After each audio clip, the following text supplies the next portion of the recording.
Before I start, I just want to say that a lot of times it can be hard to talk about the problematic aspects of movies without fans of those movies getting really defensive of them. The thing is, art is a reflection of the culture it was created in, and so it's inevitable that unfortunate aspects of that culture will show up in it. This doesn't necessarily mean that the director is some kind of horrible racist or that you're a bad person for enjoying the movie. It's just an aspect of media that I think people should be able to engage with and discuss and be aware of. I'm a huge fan of pre-crisis DC comics, and while I will defend their artistic merits until the cows come home, they are, quite often, incredibly racist, unabashedly misogynistic, and also promote outdated ideas about the safety of asbestos, and it would be delusional of me to argue otherwise. And for the record, I do really like the John Wick movies, especially the third one. The first one was a shockingly good mid-budget action movie with an interesting gimmick about a dog.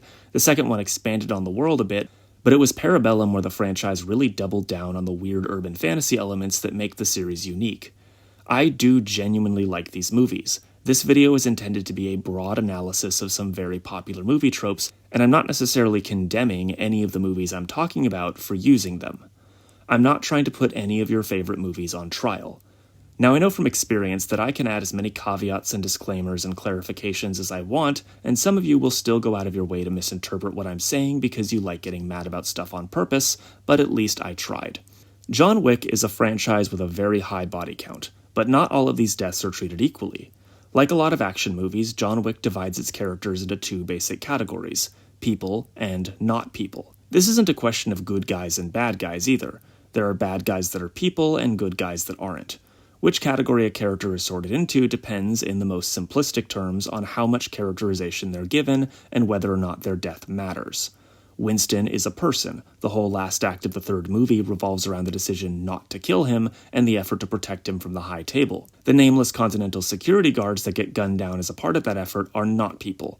They don't get names or motivations, and neither John, Charon, or Winston bother to mourn or even acknowledge their deaths. When Winston is making peace with the High Table, we find out that this skirmish was all part of his plan to force a parley with the Adjudicator, implying that these deaths were an acceptable loss. In a franchise whose plot almost entirely revolves around various people getting revenge for the deaths of other people, with the plot of this movie having been set into motion by John killing a guy in the last movie, the fact that these deaths have no bearing whatsoever on the ever-present ledger of payback is indicative of how the narrative values their lives.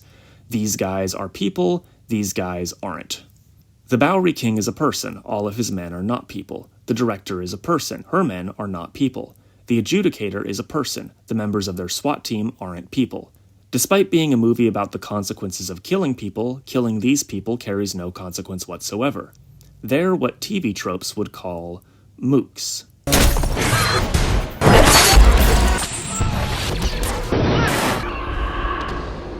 So just for the record, mook usually refers to disposable bad guys, but for the sake of simplicity, I'm going to be using it interchangeably with the word red shirt. The moral alignment of these characters is not what I'm interested in exploring right now. This video is about disposability and dehumanization. There's a weird dissonance that this trope causes. People, bad or good, are dying, but no one acknowledges it, almost as if these action scenes are non-diegetic, like a song and dance sequence in a musical. Sure, we just saw a bunch of people get killed, but the dialogue is acting like we didn't, so maybe it didn't actually happen? It creates this weird disconnect between the action scenes and the narrative. This is not a phenomenon that is unique to John Wick, and I'm certainly not the first person to complain about it. The dehumanization of mooks and henchmen and red shirts has been deconstructed and parodied and criticized in films, cartoons, and stage plays for decades. That's what I call breakneck speed. Mom, a man just died. It would be easier to list the movies that avoid this trope than to list the ones that play it straight, as it is a nearly universal aspect of popular cinema. But it is a trope that frequently ruins movies for me. It's actually the main reason I didn't talk about Hellboy in my Guillermo del Toro video. As much as I love the production design, the fact that the nameless BPRD agents frequently get horribly killed without the movie or main characters caring at all made those movies nearly unwatchable for me. I mean, in the opening of the second movie, 2 agents get eaten alive without any of the main trio batting an eye, and Hellboy's main priority while they're getting their flesh chewed off is finding a way to reveal himself to humanity. Maybe I'm too sensitive. I couldn't watch the Looney Tunes as a kid because I couldn't stand to see animals get hurt, but this genuinely really bothers me. In Batman Begins, Ducard and Bruce are both people, but all the faceless members of the League of Shadows aren't, which gives us this unintentionally hilarious scene where Bruce risks his life to save Ducard, reaffirming his desire not to kill, despite having just killed like 50 ninjas that weren't lucky enough to get names or dialogue. It's such a ubiquitous aspect of Hollywood action that even after The Force Awakens humanized a previously faceless stormtrooper in its opening scene, the rest of the stormtroopers in the film were still callously treated like unimportant cannon fodder. The moment Finn takes off his helmet, elicits empathy, and crosses over into the person category, he has no issue gunning down the not people that he used to be a part of, and little time is spent discussing any moral quandaries this might cause. It's like they were trying to deconstruct the idea of faceless goons, but quickly realized they couldn't make an action movie without them. But I think it's possible. There's a scene in Lynn Ramsey's You Were Never Really Here where Joe shoots one of the hired goons that killed his mom, but instead of cleanly dying, the man lays on the floor slowly bleeding out, clearly terrified of death. And Joe lays down next to him, holds his hand, and sings with him while he expires. This was the scene that made this one of my favorite movies. Now, I don't need every action movie to become an introspective sob fest. I just think if you're going to kill someone, the death should matter one way or the other. Tombstone is an epic, testosterone-fueled, violent western that has become a favorite of dads everywhere and me when I was 14, but it's also a movie that makes every kill count. Most of the cowboys, the antagonist gang, get names, characterizations, and a surprising amount of pathos. Some are more important than others. Johnny Ringo's death is given a lot more weight than the other cowboys, but none of them are just disposable cannon fodder. Even in the montage where the Earps go on a county-wide killing spree of every cowboy they can find, there's narrative weight to the deaths of these unnamed cowboys they gun down. These guys aren't just meaningless obstacles, killing them is a character-defining decision, and despite not getting any dialogue, most of them get a brief amount of characterization. The decision to kill these guys is a turning point in the narrative, and while the score frames it as triumphant, the deaths are shot in a way that is unambiguous about the fact that the Earps and their posse are killing people. I remember being really bothered as a kid by the scene in X2 where Wolverine kills all these SWAT guys in the X-Mansion, not because I necessarily felt bad for them, they were trying to kidnap children, but because they were such non-entities. They may as well have been robots for all the attention their deaths were given. Not only do none of the more pacifistic X-Men object to the fact that Wolverine just killed like 20 people, they don't even seem to care about each other, and Stryker certainly doesn't care about them. Narratively, they're not people. But in Logan, the mercenaries are given a level of characterization. They have histories, questionable fashion choices, and implied friendships with each other. That characterization is largely that they're a bunch of bigoted, opportunistic, child-kidnapping jerks, and I wasn't sad when they got clawed in the face, but narratively they were people, and when Logan killed them, it mattered. The first Die Hard movie also manages to avoid this trope entirely, despite being an 80s action movie and later entries into the series unironically embracing it. Almost every character who dies gets a name and characterization, and every death is plot relevant.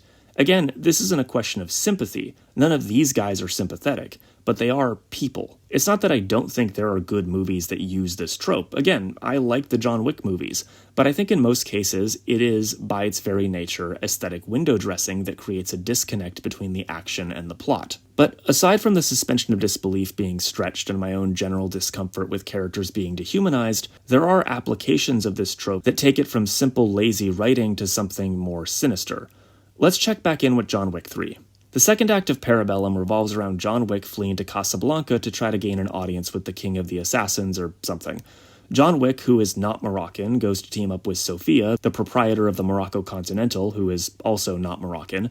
They go to meet with Barada, who runs the mint for those cool assassin tokens and who is also not Moroccan.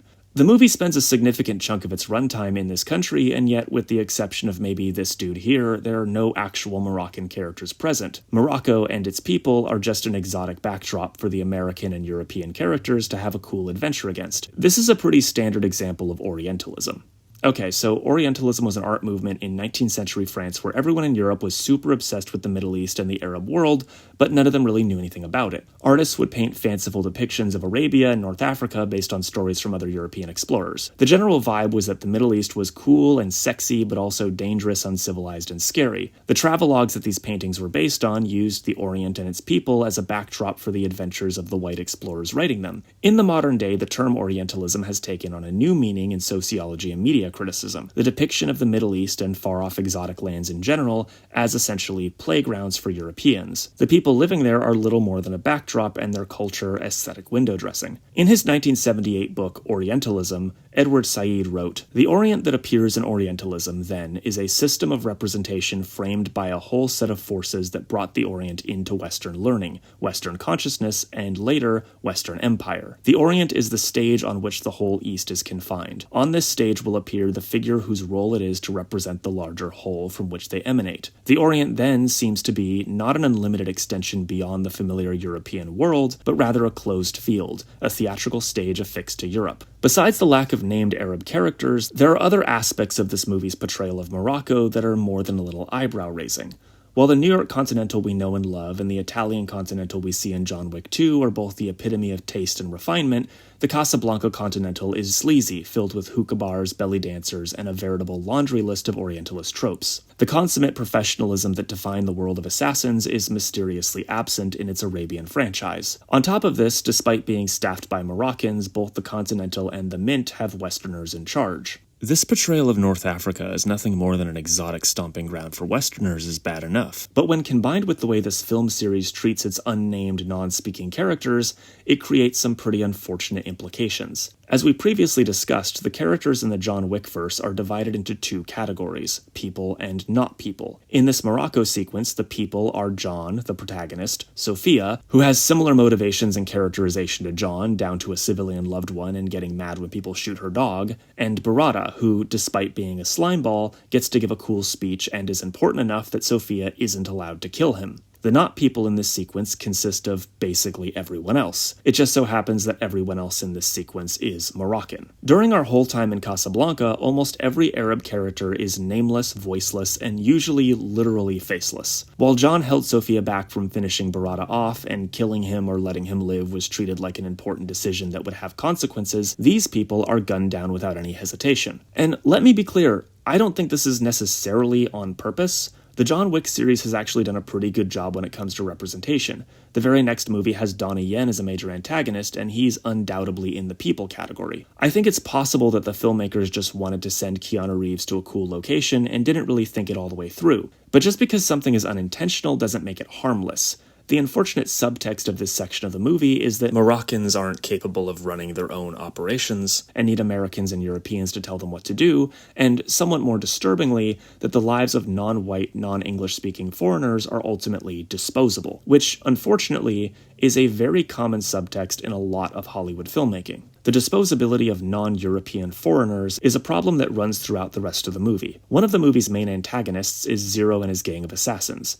Zero is a person, he gets characterization, he has a goal, and although we aren't sad to see him die, we still care. He's also half white, played by an American, and speaks perfect English with an American accent. His gang, on the other hand, is East Asian, and are heavily implied to not speak English. We only ever see two of them speak. And when one of them bites it, no one cares. They don't mourn each other's deaths, they don't bat an eyelash when one of them is violently killed, and when John casually slits this guy's throat, Zero doesn't make any effort to stop him or react to the death of his student at all. And look, I'm sure you can come up with deep in-universe justifications for every one of these points. Maybe there's some deep lore reason that the Casablanca Continental is so dingy. Maybe Zero is just a jerk. None of these issues would necessarily be a huge problem on its own, but altogether they form a pattern. English-speaking Western bosses whose lives are important with foreign underlings whose lives aren't. Americans and Europeans are people, everyone else is not people. The Mummy is another beloved franchise that suffers from this phenomenon. Being an adventure movie, it has a high body count, and like most other action movies, divides its characters into the categories of people and not people. Unfortunately, this movie that is largely set in Egypt only has two Egyptian characters with significant speaking roles. Ardith Bey, the leader of the Medjai, who is played by a very white Israeli Oded Fehr, and the villain Imhotep, played by Dutch Afrikaner Arnold Vosloo. Did they purposefully only hire people from racist apartheid states to play Egyptians? That's Kinda weird. The only Egyptian with a significant speaking role played by someone of actual Arab descent is the jailer, played by Iranian Omed Jalili, and his character is a mess of Orientalist stereotypes. The rest of the Egyptians in the cast are the Magi warriors, guides, and random Cairo civilians. A lot of them die, and as far as the movie is concerned, none of their deaths matter. Several Magi warriors, who are good guys, are killed by the protagonists before they know their motivations, and yet our heroes don't seem to feel any guilt over it when they later learn the truth. All of the Egyptian guides are killed, and the protagonists barely notice. In the climax, the citizens of Cairo are turned into hypnotized zombies, and the main characters kill several of them, and none of them have any qualms about having murdered innocent civilians. The archaeologists are people, and their deaths matter. Rick and Evie and Jonathan are people, and the risks to their lives matter. Winston is a person, and his death matters. Even Slimeball Benny is a person, and his comeuppance at the end of the movie matters. But everyone else is not a person, and unfortunately, everyone else is Egyptian.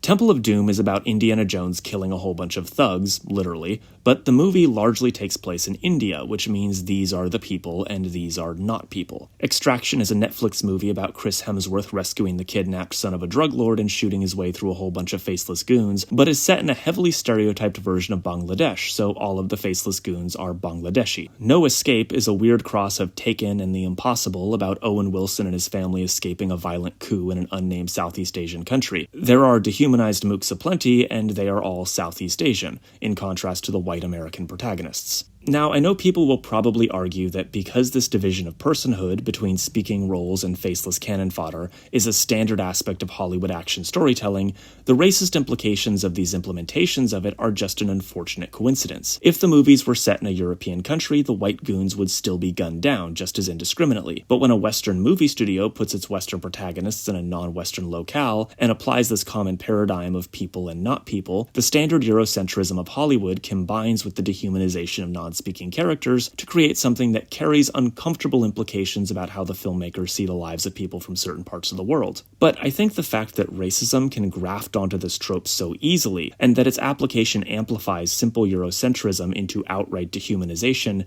is not something to be passively dismissed. And there are examples of this trope being used for the sake of ethnic dehumanization more deliberately. Black Hawk Down is a 2001 military propaganda film that depicts a wildly historically inaccurate retelling of the Battle of Mogadishu. That's not hyperbole. This movie was heavily rewritten and largely funded by the Pentagon. The narrative conveniently removes the reason for the Somalians' animosity towards the troops, that said troops had been murdering their elders, firing into crowds, and using a famine that had already been handled by the time they arrived as an excuse for military occupation. It also removes any depiction of the civilians that the main characters killed or used as human shields during the real-life battle. The Somalians depicted in the film, many of whom were civilians in real life, are reduced to the role of mooks. Faceless, uncharacterized, and disposable. These aren't fictional characters in a harmless action movie. They're a propagandized version of real people that the US military slaughtered in their own homeland, and the film uses the paradigm of dehumanization of Hollywood action films to justify those killings. While the movie depicts the battle as a tragic mistake, the tragedy is found in the Americans who die as a result of it,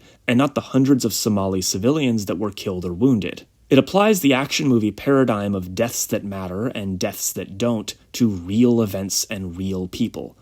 The film was nominated for 4 Oscars and won 2. Beyond the fact that the idea of disposable goons makes me uncomfortable, I think the popularity of this division of humanity and the implications, deliberate or not, that result from certain applications of it reveal deeper issues. This is the part of the video where a lot of people are going to say I'm taking movies too seriously if they aren't already, but tough shit, this is my show. Samuel Clemens, better known as Mark Twain, was a progressive, anti-imperialist, anti-racist, fervently critical of the institutions of slavery and segregation, the colonialist gunboat diplomacy of the US government, and the white supremacist worldviews that were used to justify them. He was also vehemently racist against Native Americans. Huckleberry Finn is an American masterpiece about a boy deconstructing the racist values he was raised with. Huck's indoctrination is so thorough that he genuinely believes he's going to hell for helping Jim escape to freedom, yet he chooses to help him anyway because he cannot deny the fundamental truth that Jim is a person. The Adventures of Tom Sawyer is a book about how Native Americans aren't people. The main antagonist is a Native American named Joe who is portrayed as a subhuman monster, genetically predisposed to dishonesty, murder, and evil. See, the problem is not a lack of empathy, but its selective application. You can write a 300-page novel about how you think human beings of all races and creeds deserve to be treated with dignity, but render it irrelevant by simply deciding that certain people don't count as human beings. This contradiction isn't uncommon. The Founding Fathers wrote extensively on the subject of freedom and human rights while justifying their ownership of slave plantations, except for John Adams, who never owned any slaves and was vocal about finding the practice abhorrent. Anytime someone starts arguing that you can't judge historical figures for their human rights abuses because it was a different time, let the spirit of John Adams possess you and beat their ass with an old-timey cane. Theodore Roosevelt and many of his contemporaries held forward-thinking views on race and class relations, but took no issue with the mass murder and dispossession of America's indigenous population. While on trial at Nuremberg, Otto Ollendorf, the perpetrator of the Holocaust by bullets, showed no remorse towards the thousands of Jews, ethnic Slavs, Romas, and communists he'd overseen the murder of, but displayed genuine concern for the well-being of the men under his command, and the lasting psychological effects they might suffer from having to drag corpses into mass graves. Mirroring Mark Twain, for decades mainstream Western progressives espoused the values of freedom, justice, and racial equality, but refused to extend those sympathies to Palestinians, either ignoring or worse justifying their decades-long persecution, dispossession, and mass murder at the hands of a racist occupying force. The people behind history's greatest atrocities rarely had a sociopathic lack of empathy, but rather an all-too-common willingness to apply it selectively. Fiction both reflects and informs the values of the society that creates and consumes it, and much of Western society hinges fundamentally on reconciling the contradiction between humanism and pragmatic dehumanization. The United States was created in a philosophical sense by the penning of several documents laying out a commitment to freedom and fundamental human rights, but was created in a literal sense by the mass displacement and deliberate extermination of millions of Native Americans and the brutally forced labor of millions of enslaved Africans. The globally dominant American superpower that arose in the 20th century was conceptually created by a vast collection of speeches, think pieces, movies, TV shows, magazines, comic books, and architecture, espousing a commitment to democracy and freedom, but was created in a literal sense by proxy wars, state-funded terrorism, military coups to replace democracies with friendly dictators, the mass killing of over 1 million civilians who were suspected to be communists, multiple direct invasions resulting in millions more civilian casualties and environmental destruction, and even more forced displacement and slave labor. And the ability to not just ignore, but embrace and justify that contradiction, often with the perpetuation of racist dehumanizing rhetoric, is a fundamental load-bearing pillar of Western moral ideology. Slaughtering a score of faceless henchmen but refusing to kill the main villain to avoid becoming a murderer isn't just a silly movie trope. It's a reflection of an invisible tension running through the length of our beliefs. To be a superpower built on stolen land, stolen labor, and stolen oil, while claiming to be a beacon of freedom, justice, and humanist ideals, we must allow ourselves to believe that some people are people and some people are not. One early formative entry into the canon of Western film, a movie that shaped the very language of cinema as we know it, is The Birth of a Nation. It is widely considered to be the first action blockbuster, with the scale, framing, and editing of its battle scenes setting a new gold standard for cinematic spectacle. It is considered to be the movie that cemented cinema as a legitimate art form, rather than a passing fad. It is also a piece of incredibly racist lost cause propaganda, endorses a completely fabricated pseudo-historical version of the Reconstruction era that is still widely believed by many Southerners, and inspired nationwide lynchings, hate crimes, and the reformation of the Ku Klux Klan. It is included in almost all film history class syllabi and lists of influential movies due to the techniques it pioneered, but said inclusion usually carries heavy disclaimers and caveats due to its content. But I don't think the racist content of The Birth of a Nation is simply an embarrassing footnote in Hollywood history. The formal elements of staging, editing, and narrative cannot simply be viewed in a vacuum. The fact that this film was such a profound influence on the narrative tools that would make up the basis of American popular storytelling, especially action storytelling, is more than just an awkward coincidence. I don't want to be misconstrued. I don't think that every piece of Hollywood action cinema is intrinsically racist or chauvinistic due to this influence, but these movies are built off of a framework that was custom designed for the production of racist propaganda. And while there are plenty of films built on Birth of a Nation's framework that aren't infused with racist ideas, dehumanization and the justification of guilt-free violence is something that said framework is really, really good at. It is apparently really hard to use the conventions of Hollywood filmmaking to tell stories about why racism is bad that don't condescend, oversimplify, or tokenize. When is Anne gonna smoke Hitler? What? No. Take him out.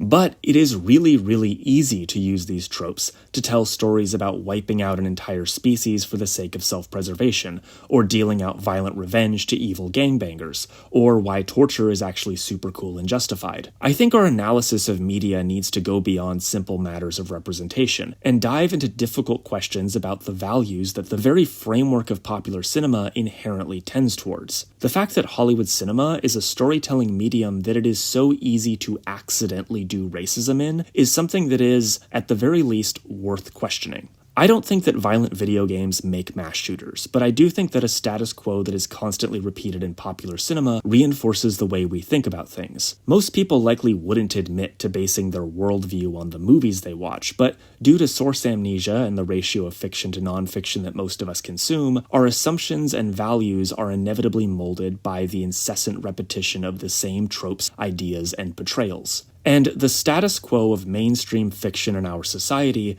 is built around the selective application of empathy, the division of humanity into people and not people, speaking roles and mooks and red shirts, tragedies and statistics, victims and acceptable collateral damage. I'm not arguing that the concept of goons or mooks or just unimportant background characters is in and of itself racist or orientalist or imperialist. I understand that a lot of this is motivated by spectacle and pacing and conservation of detail. But given that simply moving this formula overseas can turn an innocuous action movie into a film that treats Europeans as people and everyone else as disposable, there's an argument to be made that it lays the conceptual groundwork for the selective empathy that fuels real-life dehumanization. Congratulations on making it to the end. I know that was a bit heavier than what I usually talk about. Don't worry, next week we'll do something light and fun. If you want to vote on next week's topic and also have your name shouted out at the end of these videos and also see cool behind-the-scenes details, you can join the Cool Kids Table tier at my Patreon for just $5. Thanks so much to Stuffed Chicken, Sliwa, and Kimberly Page for being my Cool Kid patrons. If you just want to see these videos a week early, you can join at the Early Access tier for just $1. And also like and subscribe and other stuff. Okay, bye!